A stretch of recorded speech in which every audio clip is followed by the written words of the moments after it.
Sobat Sudra dimanapun kalian berada, ketemu lagi di podcast Sudut Berbicara. Nah, kali ini kita akan kedatangan bintang tamu. Siapa ya kira-kira? Dan mau bahas apa ya? Penasaran kan? Yuk kita tanya Pak Jamal. Halo Bapak. Halo Kak Vio. Kan pada siang hari ini kita akan melaksanakan podcast. Nah, Oke. siapa dan topik kita apa ya Pak? Ya, baik sebelum saya menerangkan, saya menyapa dulu Sobat Sudra dimanapun berada. Halo Sobat Sudra, ketemu lagi di podcast Sudut Berbicara. Oke, kali ini kita akan kedatangan bintang tamu yang spesial. Beliau akademisi sekaligus seniman dan budayawan. Beliau bernama Bapak Pulumun Ginting. Beliau nanti akan mengulik tema yang menarik bersama dengan host kita ada Bang Roma Girsang dengan tema tua. Jadi Pak Pulumun Ginting ini akan menjabarkan tentang tua pada perspektif suku Karo. Jadi selama ini kita mengenal bahwa tua sebagai suguhan atau minuman. Nah, pada pembahasan nanti dengan Bang Roma Girsang akan mengungkap bagaimana tua pada pendekatan kearifan lokal. Perspektif suku Karo. Kira-kira begitulah Kak Pio. Oh, begitu ya Pak. Iya. Dan teman-teman Sudra, silakan saksikan ya. Dan jangan lupa follow, like, dan komen. Selamat pagi Sobat Sudra. Pada hari ini kita kedatangan narasumber ya Pak, Ya. Pak Pulumun Ginting. Iya, Beliau adalah kepala jurusan dosen, ketua program studi ketua program studi seni pendidikan musik, musik. pendidikan musik. Ya. Boleh sapa kamera kita Pak, sahabat Sudra kita Pak. Selamat pagi, mudah-mudahan bermanfaat apa yang kami bicarakan pada pagi hari ini dengan Saudara Girsang. Roma Girsang Pak. Hah? Roma Girsang Pak. Romo Girsang. Iya. Boleh bisa ceritakan sedikit latar belakang aktivitas keseharian Pak Pulumun? Ya, saat ini saya masih diberi amanah oleh Universitas sebagai ketua program studi pendidikan musik Fakultas Bahasa dan Seni Universitas Negeri Medan. Sebenarnya amanah ini sudah saya terima beberapa periode sebenarnya, karena 3 tahun setelah PNS pada tahun 2015, bukan, pada tahun 2005 saya juga sempat dipercayakan oleh pimpinan untuk menjadi ketua program studi. Dan setelah kembali dari pendidikan S3 pada tahun 2015, satu periode saya diberi lagi amanah, kemudian 2019 saya istirahat, baru kemudian tahun lalu saya kembali menjadi ketua program studi. Sangat keren Pak Pulumun. Jadi Sobat Sudra, hari ini kita akan sedikit berdiskusi ataupun bercerita-cerita tentang tua dari segi perspektif Karo ya Pak Pulumun. Iya, iya. Pak Pulumun, kalau di Karo nama tua itu tetap tua Pak Pulumun? Terkait dengan istilah tua, ya mungkin ini perlu penelitian khusus ya. Tapi kalau di Karo itu namanya Paula. Paula. Ya, Paula. Paula itu maksudnya air nira itu yang belum dikasih raru. Oh. Karena biasanya tetesan-tetesan dari pohon enau itu yang disebut orang Karo sebagai Paula, itu ada juga yang mencampur dari dulu itu dengan katanya raru. Saya juga persisnya raru itu nggak tahu apa, tetapi ada perubahan rasa, bahkan perubahan warna ketika memang air nira itu murni dan ketika dia sudah dicampur dengan raru. Jadi Pak Promun, kalau air mineral tadi sudah dicampur dengan larut, namanya jadi apa Pak? Tua juga. Oh, jadi tua ya. Iya. Jadi Tua juga. Pak Promun, jika dari perspektif Karo nih, Ya.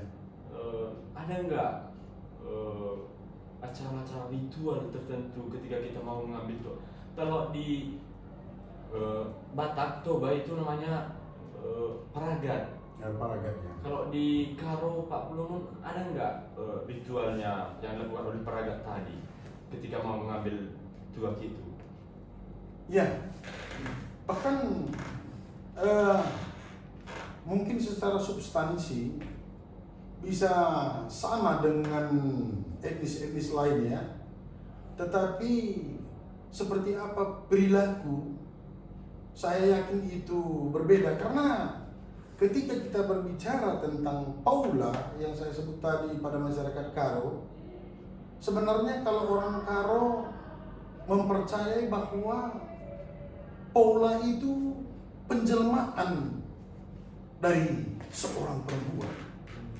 Ya, penjelmaan dari seorang perempuan. Perempuan itu juga ada namanya Brusibau. Iya, jadi ketika misalnya orang Karo itu berbicara tentang Brusibau, maka dalam mindset orang Karo itu sendiri bahwa kita akan berbicara tentang Paula. Karena nggak apa-apa ya kalau saya ceritakan sedikit deskripsi, kita katakanlah mitos. Iya, Mitos dalam pengertian cerita rakyat. Cerita rakyat. Itu maksud saya ya.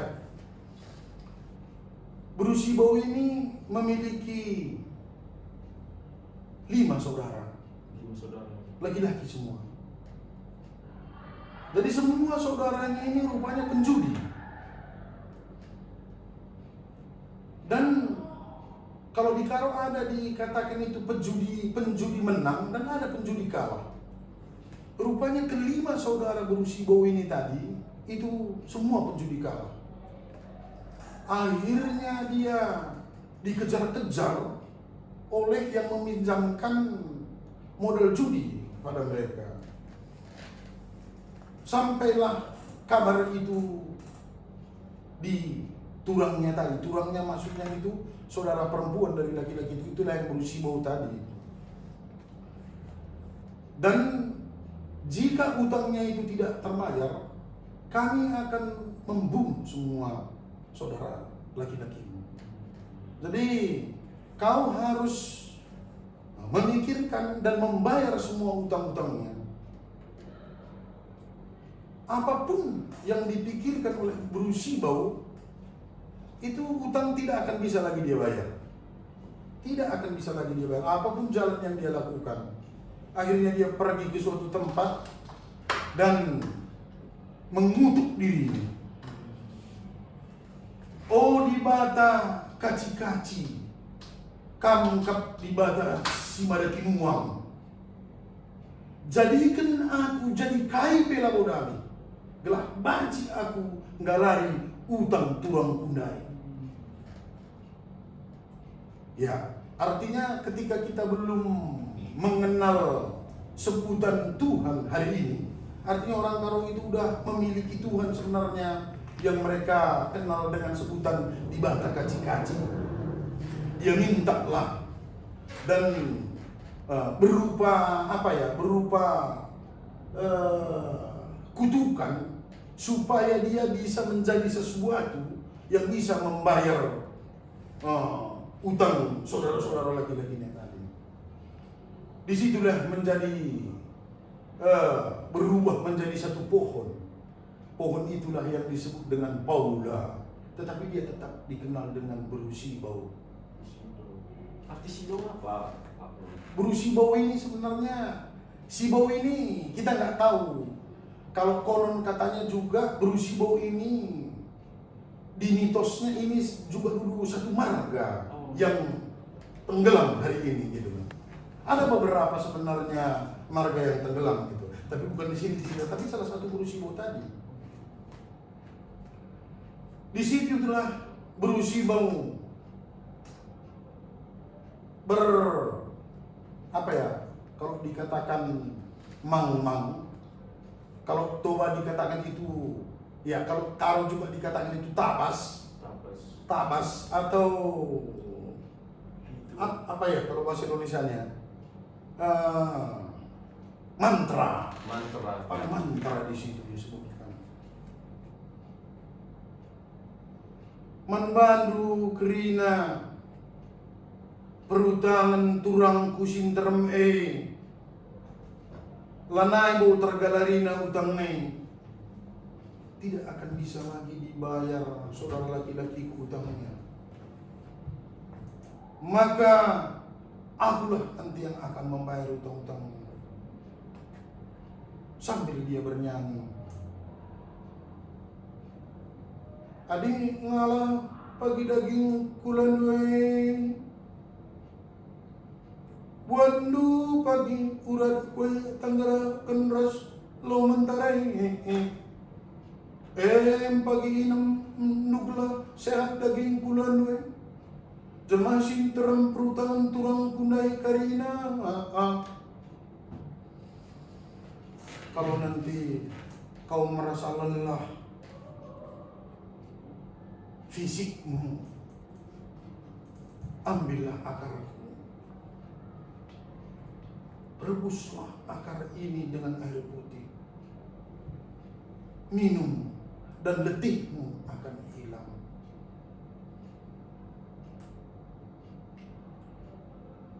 Adina perlu kampa bagaimana palas rumah lu,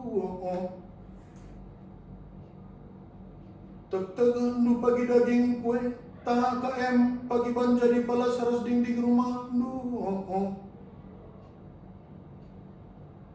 Ketika kau tidak punya tempat tinggal, potonglah badanku, belahlah, karena badanku ini kuat dijadikan dinding dan lantai rumahmu.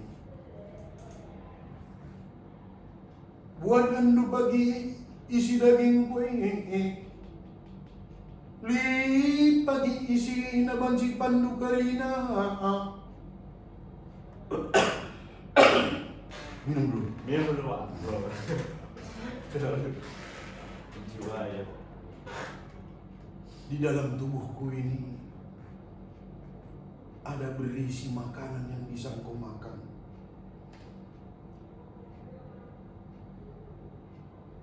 Ambillah itu dan masaklah itu. Inilah juga bisa membayar utang-utang turangku sama yang punya utang yang dipinjam oleh turangku.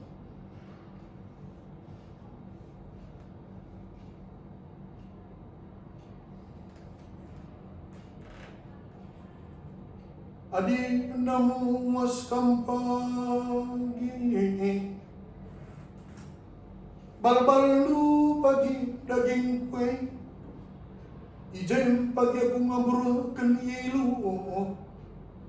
ilu kue pagi mantamar numuas karina, turang teman karina sintaran silar pilih silar bangun.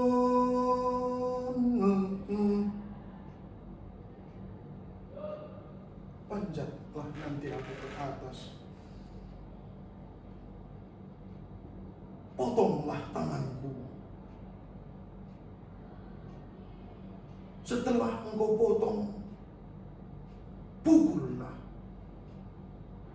karena dari situlah aku mengeluarkan air mata.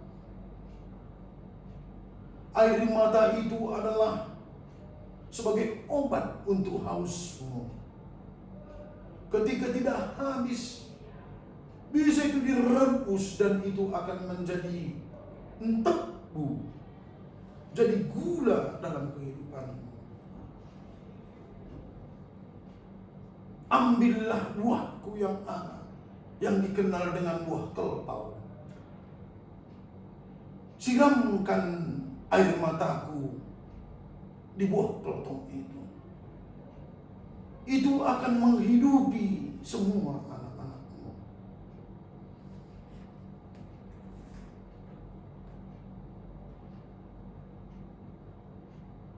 adik nalida pagi kerja lu.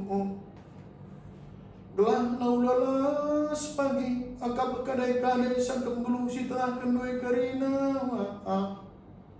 Buada pagitan gue kariban jadi lape-lape jelmasin terang karina.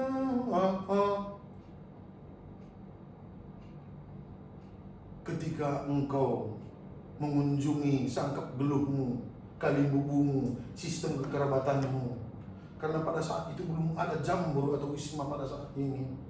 Jadi semua kegiatan adat itu dilakukan di Kesain namanya. Ambillah dahanku.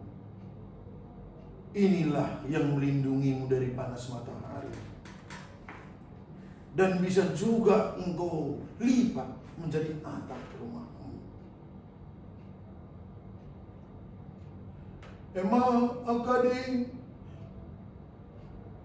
litak kampa akiban ikan duta dini iban alipol rumah ikan duta dini buat nu pagi bukue pagi tanda-tanda hanang terkalar kerina utang tulang punai oba apa nande teman kerina silar pilih silar bangan.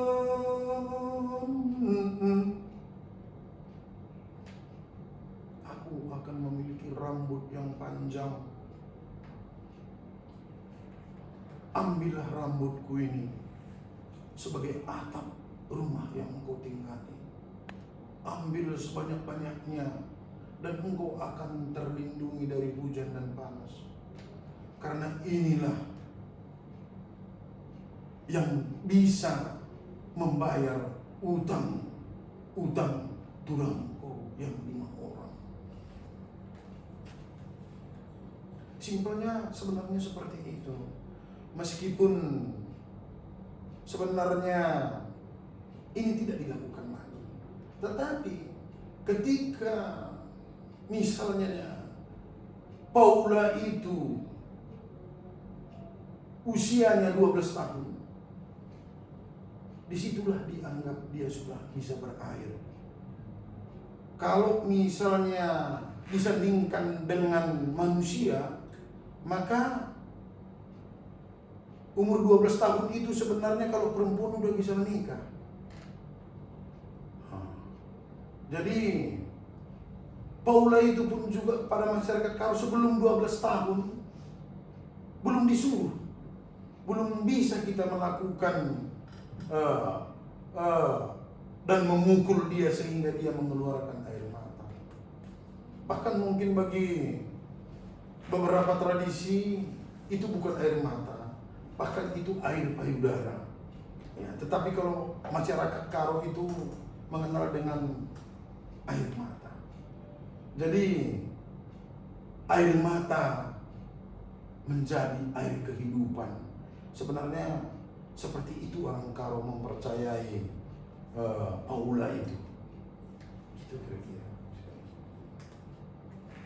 Pak, dari penjelasan Bapak tadi itu kan lebih mengangkat ke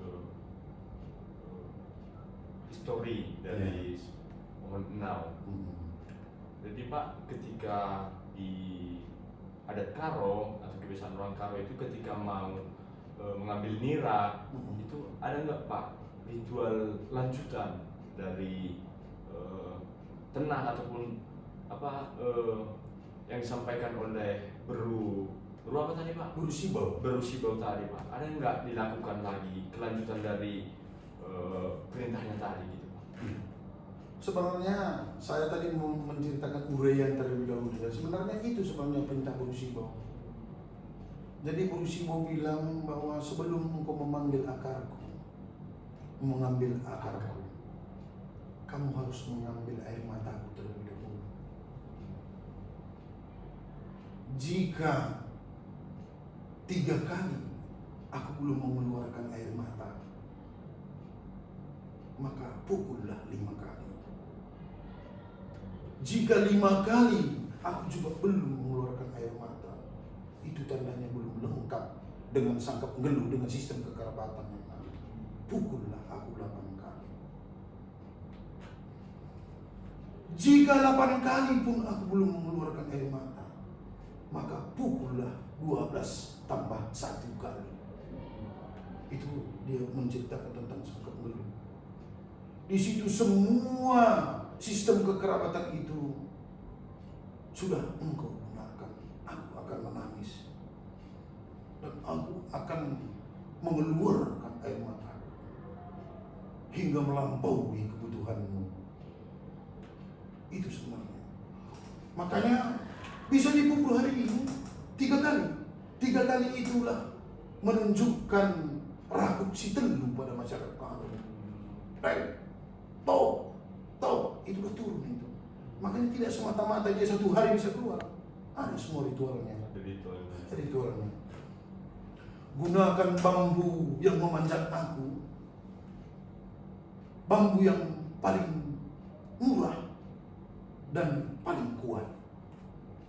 Itu dilakukan itu. Makanya buluhnya pun yang dikenal bahasa Karo itu jumlah matanya itu pun harus dia seperti itu. Kalau bukan 35, kalau bukan 58, kalau bukan 8, 10 2 tambah 1, 12 tambah 1. Orang Karo enggak pernah mengucapkan 13. 10 tambah 1. 10 2 tambah 1. Tapi kan nggak perlu saya ceritakan di sini. Ini akan kita mungkin punya podcast sendiri nanti. Bisa saya ceritakan itu semua. Itulah dia mang-mangnya tadi. Itulah tabasnya tadi. Itulah mantranya yang diminta oleh Guru Sibau. Siapapun yang membutuhkan, saya akan tumbuh di mana-mana. Baik itu di daerah Berg, dataran tinggi Karo, dan saya juga akan tumbuh di daerah Simelas. Baik itu di Langkat maupun di Belitung. Begitu. Daerah dingin dan daerah panas ya. Itu yang Guru Sibau berbicara. Pak, dari penjelasan Bapak tadi Pak, itu lebih substansinya lebih ke sisi positif dari tua. Positif. Jadi hari ini Pak, kita digegerkan dengan fenomena ketika kita sebut tua. Kalau di orang Batak dibilang di Toba itu paramaon partua, itu lebih negatif Pak. Jadi jika di Karo nih Pak, menurut Bapak dari segi pergeseran paradigma tadi Pak, hari ini tua jadi negatif, itu bagaimana? Ini kalau saya melihat ini terkait ruang dan waktu sebenarnya. Karena segala sesuatu kalau berlebihan itu akan jadi racun. Kalau berlebihan. Ya. Dan segala sesuatu kalau itu memang secukupnya itu akan jadi tawar, kata orang Karo. Itu akan jadi obat. Ya. Kadang-kadang terkait dengan yang perspektif terkait tua, ini kan minuman yang beralkohol, kira-kira seperti itu. Kehidupan ini diawali dengan kehidupan beralkohol dari Eropa sana gitu. Tetapi mereka memang udah duluan lulus dalam pengertian menggunakan alkohol itu memang itu hanya untuk kesehatan. Secukupnya. Makanya persoalannya di kita nggak berhenti kalau nggak mabuk. Sampai mabuk dulu. Sampai mabuk dulu baru berhenti. Padahal kalau di kami itu di Karo dari dulu tua itu sebenarnya, karena kalau kita bisa katakan misalnya satu penyakit sekarang yang menimpa banyak orang itu diabetes. Iya, sakit gula dibilang dulu. Kalau kami dulu itu sebenarnya adanya dulu namanya itu, dipikir dulu itu ditaruh-taruh orang. Kalau misalnya ada luka yang nggak bisa diobati, tanpa sepengetahuan orang tahu, tanpa sadar itu banyak tua. Harus dia minum tua itu segelas di pagi hari setelah makan dan segelas di sore hari setelah makan. Itu mujarab obatnya. Tetapi ketika itu memang diperuntukkan untuk berlebihan, itu sebenarnya. Jadi gimana ya, pemahaman yang seperti ini saya kira tugas kita ya. Ini saya kira tugas orang yang kita katakanlah akademisi untuk memberi pemahaman kepada orang-orang yang hingga hari ini masih berhubungan dengan mata pencaharian meskipun pengguna. Saya kira begitu. Itu yang saya lihat. Jadi sebenarnya harus sesuai takaran gitu ya Pak, jangan berlebihan. Oh ya? Oh nggak ada salahnya kalau bagi saya. Kalau sesuai takaran gitu. Sesuai takaran. Saya juga masih suka minum tua hingga hari ini. Lagi penyanyi gitu ya Pak, harus minum tua dulu supaya. Ini kemudian yang harus kita bicarakan lebih khusus lagi. Karena kan penyanyi ini kan ada penyanyi gede tua. Penyanyi lapo gitu. Iya, penyanyi lapo itu kalau nggak minum tua nggak keluar suaranya. Iya. Tapi kadang-kadang setelah minum tua yang seharusnya dia segani pun orang di situ jadi tidak. Segan lagi ya Pak. Kan ini kemudian yang persoalan. Kan begitu. Ya jadi ya saya kira ini soal peradaban juga ya. Peradaban ini kadang-kadang kesalahannya bukan orang yang menjalankan itu. Jadi disitulah saya melihat bahwa saya juga mestinya sebagai seorang akademisi harus berperan aktif untuk itu gitu. Makanya saya tidak pernah menyalahkan mereka. Ya, kalau berdasarkan teori itu sudah menjadi habitus bagi mereka.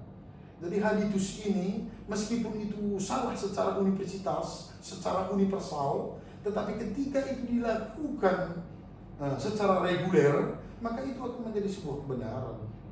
Makanya istri-istri orang karo yang minum tua pun, istri-istri orang toba minum tua pun kadang-kadang menyuruh, udah kau minum tua dulu, biar udah beres pemikiran, udah kayak gitu.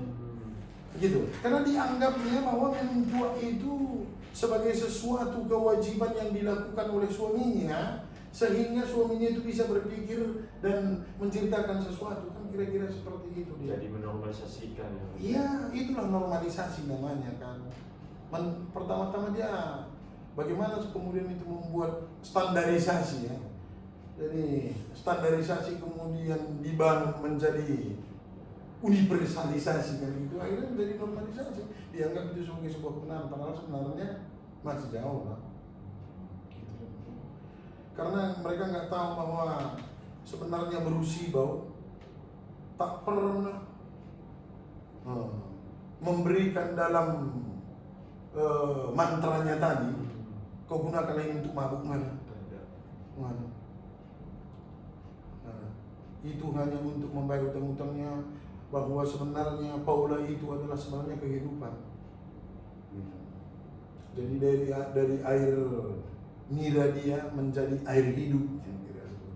Jadi salah gunakan dengan menggunakan oper secara berlebihan gitu. Salah gunakan secara berlebihan. Itu tugas kita itu.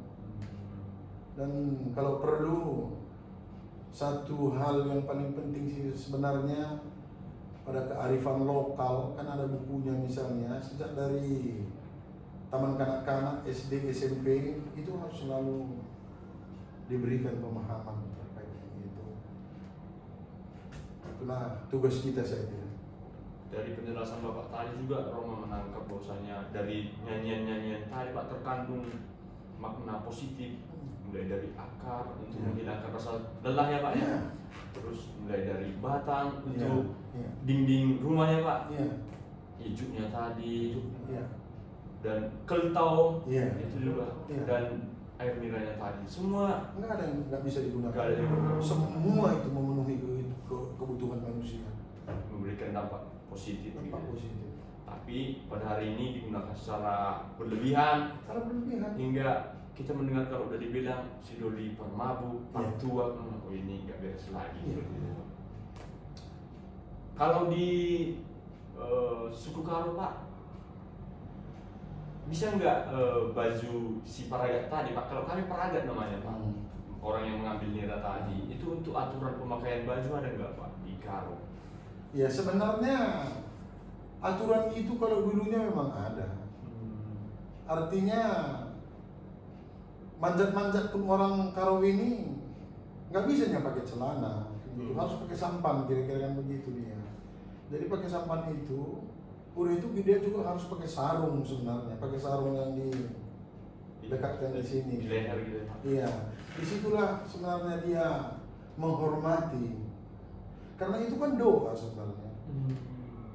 Doa sebenarnya, tetapi ya peradaban kemudian zaman modern ini menuntutkan ya manusia itu adalah makhluk yang istimewa, kan selalu seperti itu. Bahkan kadang-kadang manusia ini lupa bahwa alam sekitar itu seolah-olah tidak memiliki sumbangan untuk kehidupan, padahal sebenarnya itu kan keliru. Makanya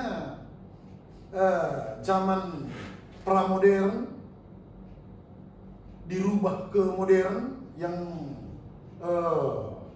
manusia adalah sebagai pusat. Hari ini kan sudah kembali ke postmodern. Apa yang kita bicarakan ini sebenarnya menggali nilai-nilai dan kearifan lokal, tradisi dengan pemaknaan baru. Kan itunya kita sekarang. Inilah yang disebut dengan postmodern sebenarnya. Ya. Mudah-mudahan postmodern ini bisa berjalan lancar. Meskipun ini susah, kan gitu. Tapi saya kira ya bagaimana metode kita ya. Kalau misalnya kita memiliki pisau bedah, kita katakanlah pisau bedah itu sebagai sebuah teori. Seperti yang tadi saya bilang bahwa pemahaman itu memang harus dilakukan sejak dini. Saya kira masih bisa berubah. Perubahan-perubahan yang terjadi hari ini sebenarnya akibat minimnya pemahaman. Saya kira minimnya pemahaman itu sama sekali tidak terletak di pemilik tradisi itu sendiri, tetapi itu terletak sebenarnya di dunia-dunia akademisi, kira-kira seperti ini. Dunia akademisi Ya. Terus Pak, untuk pengolahan di adat Karo itu Pak, secara khusus ada nggak pengolahan lain dari air nira tadi Pak? Jadi makanan ini, makanan itu yang terkandung dari nira tadi seperti itu Pak. Olahan lain dari selain tuak dan gula merah ataupun minum tadi.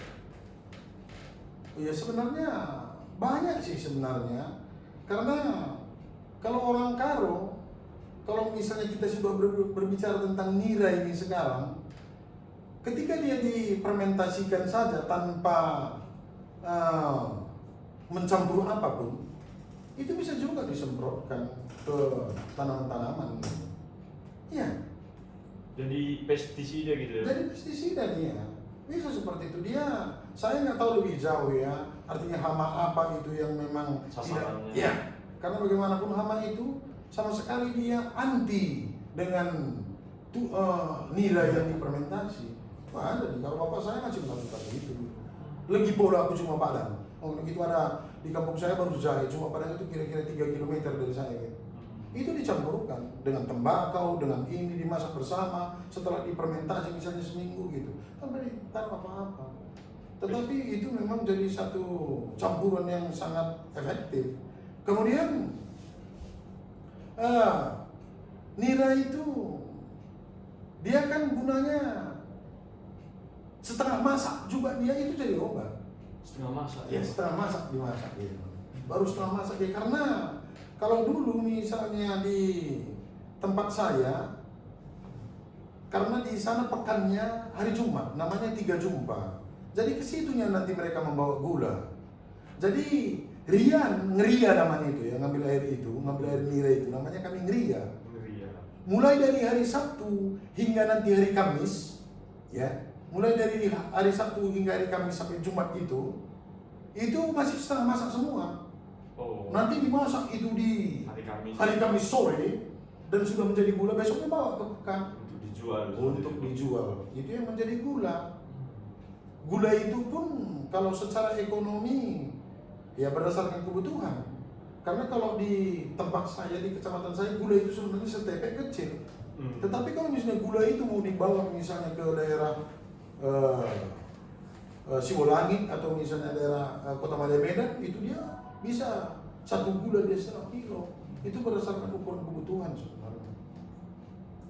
Tapi hingga hari ini sebenarnya kan yang namanya campur obat yang mengobati, yang dikenal sama tawar pada masyarakat Karo, itu kan hidupnya itu selalu gula itu. Gula asli itu gitu. asli. Ya, meskipun sekarang katanya banyak juga yang nggak asli, kita kan paham itu kan.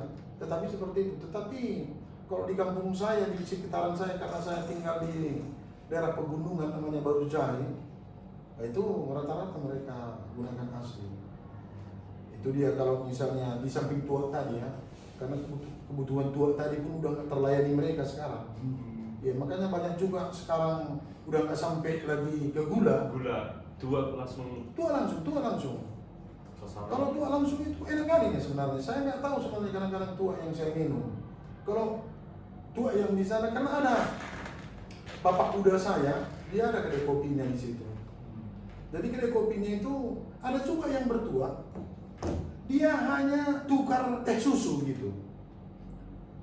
Jadi ada satu botol aqua misalnya seperti ini, pagi-pagi dia belinya satu sama tuaknya, baru tukar teh susu sama rokok di kedai bapak udaku itu.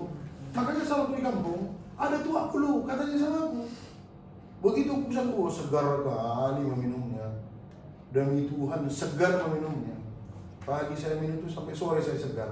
Tapi kalau tuak sebanyak itu saya minum misalnya di tempat-tempat lain, bisa juga saya disebut sebagai udah cantik gitu. Udah cantik. Iya, gitu.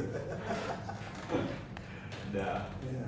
lebih aktif gitu ya Pak. Oh iya, kan begitu dia kan. Karena kita juga nggak tahu kita kan, bukan kita menyalahkan, tetapi itu kalau dari segi bisnis, saya kira gimana, tak adanya itu sampai hingga hari ini tak adanya monitoring, tak adanya evaluasi. Semestinya kalaupun kedai tua itu dijalankan secara massal, kalau bagi saya semestinya ada monitoring. Monitoringnya ya. Ada monitoring. Dan dari hasil monitoring itu semestinya ada juga evaluasi kalau memang kita mau semua berjalan di ranah positif. Ya, positif kata kita sekarang lah ya. Karena belum tentu positif kata kita, positif kata peminum tua. Gitu. Kalau peminum tua maunya bebas gitu Oh ya, iya Pak. kan Mau begitu berapa ya. diminum. Iya. Tapi kita harus juga berempati karena habitus itu tadi sebenarnya bukan mereka membentuk diri mereka, mereka terbentuk oleh zaman sebenarnya, itu yang saya bilang. Dan kelompok mereka juga ya. Iya. Sebenarnya kalau dari segi ekonomi tua ini memberikan dampak positif juga ya Pak. Ya. Terkadang karena nggak adanya monitoring tadi Iya. dan evaluasi tadi Iya. memberikan kebebasan gitu ya Pak bagi si penjual ataupun si peminum sehingga tidak beraturan. Iya.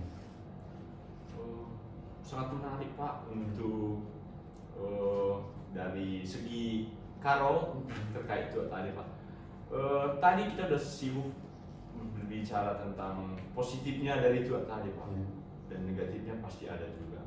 Nah, untuk hari ini sahabat Sudra yang ada di tempat yang lagi menyaksikan podcast Sudut Berbicara dengan kehadiran Pak Pulungun Ginting sudah mendapatkan pengetahuan yang baru terkait tua. Jadi kalau kita berparadigma bahwasanya tua itu negatif, sampai kadang ada perspektif dari beberapa orang maunya pohon enau ini punah seperti itu. Yang jika kita ulik dari pendapat Pak Pulungun Iya. tadi, itu adalah paradigma yang salah seperti itu. Dari akar, batang, daun, dan niranya bahkan aributnya itu memiliki sisi positif ya Pak Pulungun. Dan jika kita beranggapan bahwasanya maunya enau ini punah lah supaya si pemabuk tidak ada lagi, itu menjadi paradigma yang salah ya. Kita butuh adalah evaluasi dan monitoring terhadap pemasaran tua tadi supaya tidak terjadi dampak negatifnya. Mungkin Pak Pulungun bisa memberikan sedikit pesan dan masukan kepada orang-orang yang memanfaatkan tua secara negatif Pak Pulungun yang ada di tempat. Apa sih pesan yang akan dikerjakan seharusnya supaya tua ini tidak dikenal negatif lagi di kalangan masyarakat seperti itu Pak Pulungun? Silakan Pak Pulungun. Baik, seperti yang sudah panjang kita berbicara bahwa terkait dengan filosofi Bruce Bow, sebenarnya itu untuk kehidupan keberlanjutan generasi kita itu dia hidup.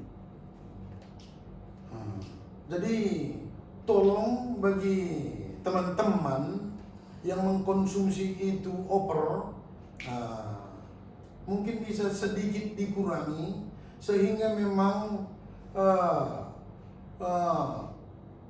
mang-mang atau tujuan murni yang disampaikan oleh Guru Sibau itu sama kita itu adalah kita jadikan untuk perbaikan generasi kita di masa depan. Itu saya kira yang paling perlu, karena ini adalah satu kearifan sebenarnya yang kadang-kadang kita tidak dapatkan di sekolah formal gitu. Tetapi kearifan-kearifan non formal, kearifan-kearifan tradisi ini sebenarnya memiliki makna yang sangat-sangat luar biasa yang membangun kita seutuhnya gitu. Bagaimana kemudian disebut manusia seutuhnya itu ketika kita memanfaatkan kearifan-kearifan itu sesuai porsinya. Itu barangkali. Terima kasih. Luar biasa Pak Pulungun. Jadi dari pesan Pak Pulungun, konsumsilah sesuai porsinya ya. Seperti itu supaya tua pada hari ini dan ke depan kita kenal sebagai berjening untuk ekonomi masyarakat, bukan sebagai perusak di masyarakat. Cukup sekian Sobat Sudra untuk diskusi kita terkait dengan tua ya Pak Pulungun. Sangat luar biasa. Kami akhiri dengan mengucapkan terima kasih dan sampai jumpa di video berikutnya.